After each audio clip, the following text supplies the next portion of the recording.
Hello to all our viewers. Today I'm going to tell you the news, the latest news. My name is Dasha, and let's start. I think that the most important news are going on in Crimea right now, and as the OSCE High Commissioner for National Minorities, Astrid Todd stated, the communities of Ukrainian and Tatar people in Crimea are at risk. And as the locals from Yalta, this is a city in Crimea, said that they are very worried about the so-called self-defense and Cossacks, people who have been blocking the military objects and other parts of the city since a few weeks ago.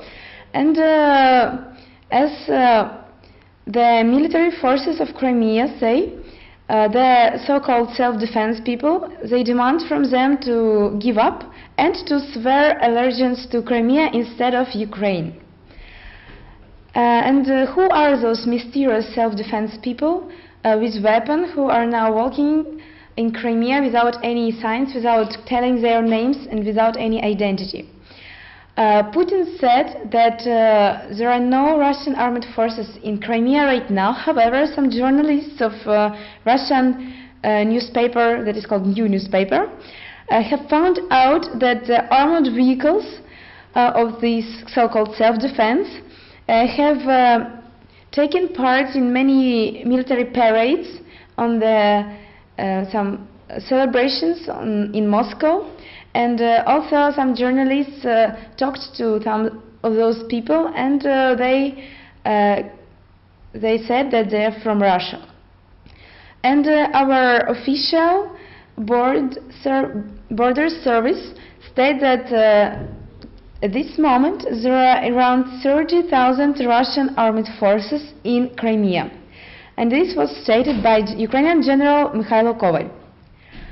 And not only Russian troops are now in Crimea, but also Russian fleet. On Friday at 7:30 in the morning, the Russian Black Sea Fleet has blown up one of their ships in order to prevent Ukrainian ships from going out of their base into the open sea. And how can we interpret such actions by Putin? Official Moscow does not accept the legitimacy of our current Ukrainian authorities and has stopped any political relations with Kiev. And this was stated by the Russian representative in United Nations, Vitaly Churkin. As for the actions by the self-defense people towards some international organs, on Friday, the mission of OSCE was prevented from going to Crimea, and it was stopped by the armed Russian people and was not let in. Russian military forces provide very strict and hard policy in Crimea. They stopped and blocked some Ukrainian TV channels like 1+1 channel, 5th channel, Inter, and one of the local Crimea channels that represented the real state and that were telling the information about the true information. And they now show on this channel some Russian propaganda, and they are now trying to force the citizens of Crimea to vote for the separation from Ukraine. As for this referendum, it was planned initially to be held on the 30th of May. However, now it is planned to be held on the 16th of March, as we see now the authorities of Crimea, who were set there by Putin and the Russians, they are now trying to make the decision as fast as possible. And as for this so-called referendum, Turchinov, our chief of parliament, he said that he ordered to stop the preparations for this referendum and appealed to the Constitutional Court of Ukraine to find out if it's according to Constitution to make such a referendum in Crimea. As for international reaction, the United Nations Security Council, they called it unlegislative, and the same did the ministers of foreign affairs of Poland, Czech Republic, Slovakia, Hungary, and also Scandinavian and Belgian countries.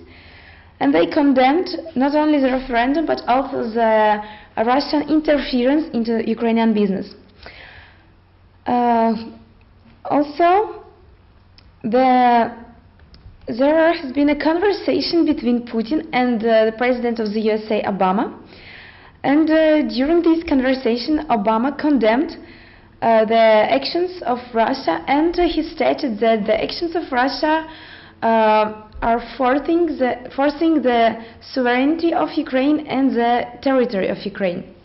And by the way, we know that in 1994 the Agreement of Budapest was signed by Ukraine, Russia, the United Kingdom, and the USA, that Ukraine refuses from nuclear weapon, and instead these three countries will guarantee the territory and the sovereignty of Ukraine.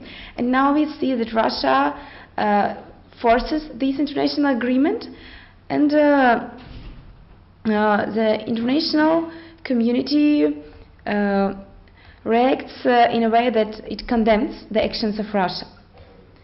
As for the support of Ukraine, the government of Netherlands have blocked a few hundreds of million euro of Ukrainian money that they consider to be suspicious. And the Minister of Finance of Netherlands, Dijsselbloem, decided to investigate if this money belongs to Ukrainian people who got it using corruption and something like that. As for Germany, the Chancellor of Germany, Angela Merkel, said during the press conference of the results of the summit of the European Union, she said that in the next few weeks the European Union is ready to sign the association with Ukraine, and that the European Union accept the authorities that are now in Ukraine and considers them to be real authorities. The IMF is also ready to help Ukraine on the way of economical reforms, and this was stated by the director of European Department of IMF, Reza Moghadam. To sum up, we can say that the Russian interference in Crimea still goes on. Russian military forces block the international delegations from getting to Crimea. They also block the broadcasting of 4 main Ukrainian channels, and they broadcast the Russian channels instead of Ukrainian channels. Also, there are around 30,000 of Russian troops now in Crimea, and this is against all the international agreements, especially against the international agreement of 1994.